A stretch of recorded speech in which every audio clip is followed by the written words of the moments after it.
مفتی صاحب بہت لوگوں سے سنا ہے کہ مرنے کے بعد روح 40 دن تک گھر آتی ہے اور زیادہ رونے سے میت کو عذاب دیا جاتا ہے، بار بار قبر پر جانے سے میت اپنی طرف بلاتی ہے، ان باتوں میں سے کون سی درست ہے؟ ایک بات درست ہے، باقی ساری غلط ہیں۔ حدیث میں آتا ہے ان المیت لیعذب ببکاء اہلہ علیہ، عربی الفاظ ہے کہ میت پر عذاب ہوتا ہے اس کے گھر والوں کے رونے کی وجہ سے۔ اب سوال پیدا ہوتا ہے چیخو پکار کر کے رو ہو رہے ہیں، عذاب اس بیچارے کو کیوں ہو رہا ہے؟ یہ تھوڑی رو رہا ہے۔ تو علماء نے اس کا جواب دیا ہے کہ اس پر لازم تھا، اس کو پتا تھا کہ جب میرے خاندان میں یہ رواج ہے کہ میں مروں گا تو گریبان پھاڑ پھاڑ کے چیخ چیخ کے پورا محلہ سر پہ اٹھایا جائے گا، تو اس نے اس برائی سے ان کو زندگی میں روکا کیوں نہیں؟ تو گھر کا سربراہ اس برائی کا ذمہ دار ہوتا ہے نا جو گھر میں ہو رہی ہے، اس کو چاہیے تھا وصیت کرتا کہ ہمارے یہ، کیونکہ جن خاندانوں میں رواج ہوتا ہے وہی ایسا کرتے ہیں، جن کے یہاں رواج نہیں ہے وہ ایسا نہیں کرتے۔ جب اس کو پتا تھا کہ میرے مرنے کے بعد ہا ہو چیخو پکار رونے کے مقابلے ہوتے ہیں باقاعدہ، جو نہیں رو رہا وہ سمجھتے ہیں اس کو تو محبت ہی نہیں تھی، لہذا جس کو محبت نہیں بھی ہونا وہ بھی دکھانے کے لیے رو رہا ہوتا ہے بہت چیخ چیخ کے۔ تو صبر کا حکم ہے، رونے کی اجازت ہے، وہ تو محبت کا تقاضا ہے بھائی، لیکن ایسے چیخنا، عورتوں کی آوازیں گھروں سے چیخو پکار کی باہر جانا، یہ بہت بڑا گناہ ہے، اس پہ اتنی شدید وعیدیں ہیں، یہ اسلام میں جائز نہیں ہے۔ تو اس کو پتا تھا میرے خاندان میں یہ رواج ہے، تو تو نے وصیت کیوں نہیں کی؟ ان کو روکا کیوں نہیں کہ میرے مرنے کے بعد یہ حرکتیں نہیں ہوں گی؟ تو ایسی صورت میں اس کو بھی عذاب ہوگا جب کوئی روئے گا، کیونکہ اس گناہ کا ذمہ دار یہ بھی ہے۔ ان المیت لیعذب ببکاء اہلہ، تو اس کا مطلب یہ ہے کہ جس کو پتا تھا میرے مرنے کے بعد یہ سب کچھ ہوگا لیکن پھر بھی اس نے منع نہیں کیا خاندان والوں کو، تو اس کو پھر تکلیف ہوتی ہے، جتنا چیخو پکار ہوتی ہے اس کو فرشتے مارتے ہیں، بولتے ہیں تیرا کیا کرائے، تیری تربیت ہے۔ لیکن اگر وہ وصیت کر چکا تھا اور ان کو سمجھا کے جا چکا تھا تو پھر قرآن میں صاف پتہ چلتا ہے لا تزر وازرۃ وزر اخری، کوئی دوسرے کے گناہوں کا بوجھ نہیں اٹھائے گا، پھر ان کے رونے چیخنے سے اس کو کوئی گناہ نہیں ملتا۔ حدیث میں آتا ہے ایک صحابی کا انتقال ہوا تو دوسرے نے بہت تعریف، مرنے کے بعد ہم تعریفوں کے پول باندھ دیتے ہیں نا، روایت میں ہے یہ جو میں آگے پیش کر رہا ہوں آپ کے سامنے، بہت تعریفیں۔ تو نبی نے فرمایا قبر میں اس کو فرشتے مارتے تھے اور پوچھتے تھے کہ بتا کیا تو واقعی میں ایسا تھا؟ یعنی یقیناً تو ایسا نہیں تھا، تو کیوں جھوٹی تعریفیں کروا کے گیا لوگوں سے اپنی؟ بعض لوگوں کی عادت ہوتی ہے نا کہ وہ اپنی جھوٹی تعریفیں کروا کے اپنے غلط امیج دنیا کے سامنے، جو اچھا امیج ہوتا ہے لیکن وہ جھوٹا ہوتا ہے، تو امیج ایسا بنا کے، یہ لفظ امیج نہیں ہے، مجھے کسی نے بتایا امیج ہے نا، تو میں جو انگلش میں غلطی کیا کروں مجھے بتا دیا کرو میرے بھائی، میں کوئی انگریز امریکہ میں تھوڑی پیدا ہوا ہوں۔ تو ایسا اس کا امیج بنایا ہوا تھا کہ یعنی جو بعض لوگ ایسا اپنا تصور لوگوں کے دماغوں میں بنا کے جاتے ہیں جیسے بہت نیک، تو ایسے میں اگر مرنے کے بعد آپ کی جھوٹی تعریفیں ہو رہی ہیں نا تو اس پہ بھی چترول لگتے ہیں کہ لوگ کہہ رہے ہیں یوں تھا تو تھا کیا، تو ایسا ہے، پٹاخ ایک لگے گا، بتا تو ایسا تھا۔ تو اس لیے جیسے ہو ویسے ہی نظر آؤ، اپنے بارے میں زیادہ نہیں تعریفیں کروایا کرو لوگوں سے۔ ہاں جو نعمتیں اللہ نے دی ہیں اس کا اظہار کرنے میں کوئی حرج نہیں ہے بھائی۔ غیر مسلم اگر خوبصورت ہے تو دیکھنے میں اچھا لگے گا، تو اس کا تو، اور مسلمان تہجد گزار بدصورت ہے تو دیکھنے میں اچھا نہیں لگے گا۔ تو اچھا لگنے کا تعلق مسلم یا غیر مسلم سے نہیں ہے، اگلے کی پرسنالٹی سے ہے۔ ہاں اعمال کے لحاظ سے اگر اچھا لگ رہا ہے پھر غلط ہے، اعمال کے لحاظ سے کافر اچھا نہیں ہو سکتا۔ تبھی ہم کہتے ہیں کافر کی خوبیوں کو بیان کیا کرو کہ بھئی ان لوگوں میں یہ خوبی، لیکن یہ کہنا کہ وہ مسلمانوں سے اچھے ہیں یہ زیادتی ہے بھائی۔ مسلمانوں سے اچھے کیسے ہو گئے؟ جو خدا کا انکار کرے اور جو خدا کو مانے دونوں برابر ہو سکتے ہیں؟ ایک اللہ کو مانتے ہیں، اللہ کے پیغمبروں کو، اللہ کی کتابوں کو مانتے ہیں، دوسرا مانتا ہی نہیں ہے، وہ کہتا ہے میں خود بخود بناؤں، تو اپنے خدا کا انکار کر دیا اللہ کا، تو مسلمان سے اچھا۔ اگر وہ اچھے ہوتے تو اللہ مسلمانوں کو جہنم میں بھیجتا، پھر ان کو جنت میں بھیجتا۔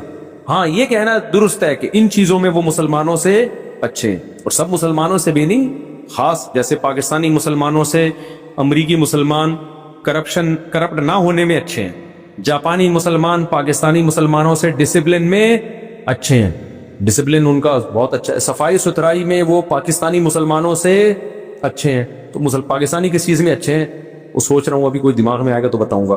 تو بیوی سے وفا کرنے میں پاکستانی مسلمان جاپانیوں سے اچھے نہیں، بہت اچھے ہیں، سمجھتے ہو؟ اور ایک اور چیز رہ گئی، بچے پیدا کرنے میں بھی بہت اچھے۔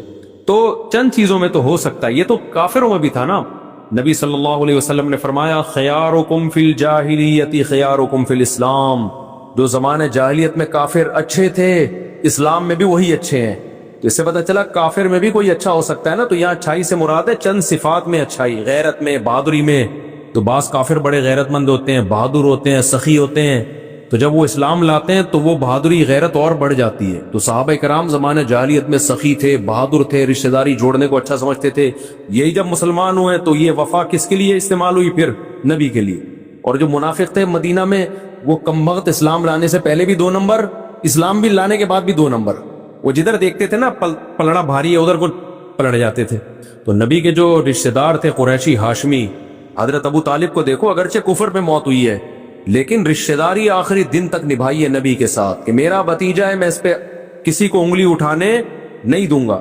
3 سال نبی صلی اللہ علیہ وسلم کو شعب ابی طالب میں آپ کا بائیکاٹ کر کے بند کیا گیا، پتے کھانے پڑے ہیں 3 سال معاشی بائیکاٹ۔ ابو طالب نے غیر مسلم ہونے کے باوجود وقت کس کے ساتھ گزارا؟ پیغمبر کے ساتھ۔ کیوں؟ مشکل میں اپنی قوم کو نہیں چھوڑنا۔ ٹھیک ہے نظریے کا اختلاف ہے لیکن قوم کی بیس پہ ساتھ دے رہے ہیں، تو کسی بھی بیس پہ جب کوئی ساتھ دیتا ہے تو اس کے لیے غیرت کا ہونا ضروری۔ بے غیرت کیا کرتا ہے؟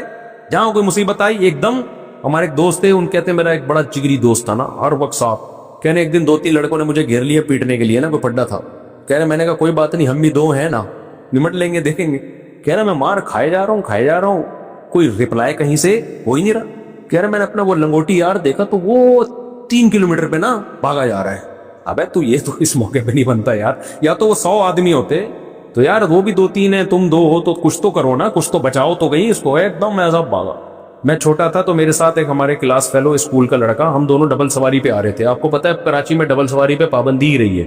اب ہم تو محلے پڑوس میں ہی نکلے، کہیں آگے ٹریفک پولیس والا نا، ہم چھوٹے بچے تھے اس وقت، ایک تو عمر بھی پوری نہیں تھی، وہ بھی اللیگل کام، تو ہم تو ایسے ہی نکلے، گلی محلے میں لوگ نکل جاتے ہیں، غلط ہے نہیں کرنا چاہیے پولیس والا۔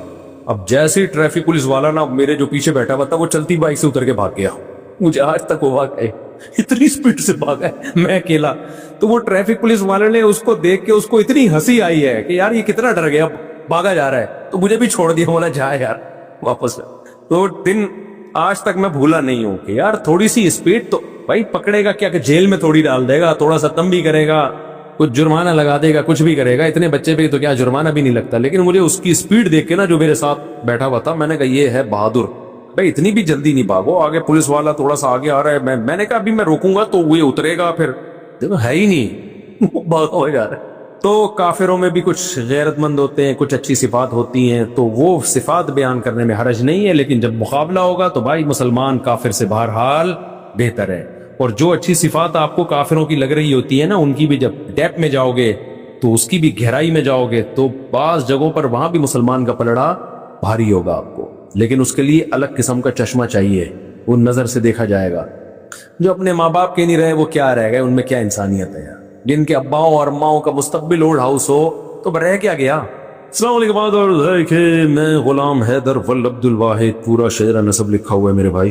میری درخواست ہے کہ میرا نکاح ہو گیا ہے، نام سے پتہ چل رہا ہے کہ آپ کا نکاح ہو گیا ہے۔ میرا سسر شادی کرنے کی اجازت نہیں دیتا، وہ کہہ رہا ہے کہ مجھے اپنی بیٹی کی طلاق چاہیے، کسی بھی صورت میں بیٹی کی شادی نہیں کروں گا۔ آپ اس بارے میں اسلامی طریقے سے کسی بھی صورت میں شادی نہیں کروں گا، اب اس بارے میں اسلامی طریقے سے مشورہ دیں کہ میں کیا کرنا چاہیے۔ دوسری شادی پر میرے بیانات موجود ہیں، اس کے کیا فضائل ہیں، اس میں کیا مشکلات ہیں، کس کے لیے جائز ہے، کس کے لیے ناجائز ہے، میں عمومی بیان کرتا ہوں، کبھی کسی فرد واحد کو میں ترغیب نہیں دیتا کہ تو کر لے۔ مجھے نہیں پتا کہ اس میں تپڑ ہے یا نہیں ہے، کبھی کسی فرد واحد کو میں ترغیب نہیں دیتا۔ میں کبھی ان کو نہیں پکڑ کے کہوں گا یار تم نے کیوں نہیں کی، اتنے عرصے سے بیان سن رہے ہو، تم کر لو، یہ میں کبھی بھی نہیں کرتا۔ حتیٰ کہ میرے دوست احباب میں 40 سال کے لوگ بھی ہیں جو ابھی تک کما رہے ہیں، ان کو بھی میں نے کبھی نہیں کہا تم نے شادی کیوں نہیں کی ہے۔ وجہ اس کی ہے کہ کسی کے پرسنل معاملات میں ٹانگ اڑانا یہ بہت غلط عادت ہے۔ میں اگر کسی کو اسپیسیفک کسی فرد کو ترغیب دوں تم دوسری شادی کرو، مجھے نہیں پتا اس کا بیہیویئر پہلی بیوی کے ساتھ کیسا ہے، اس کے حقوق ادا کر بھی رہا ہے کہ نہیں کر رہا، ہو سکتا ہے وہ اس کو لٹکا کے رکھا ہوا ہو اور ہم اس کی 4 شادیاں کراتے پھر رہے ہوں، تو یہ تو ظلم ہو جائے گا نا۔ اور یہ بھی ممکن ہے حقوق ادا کر رہا ہو، تو یہ تمہاری ٹینشن ہے کہ تم حقوق ادا کر رہے ہو یا ادا نہیں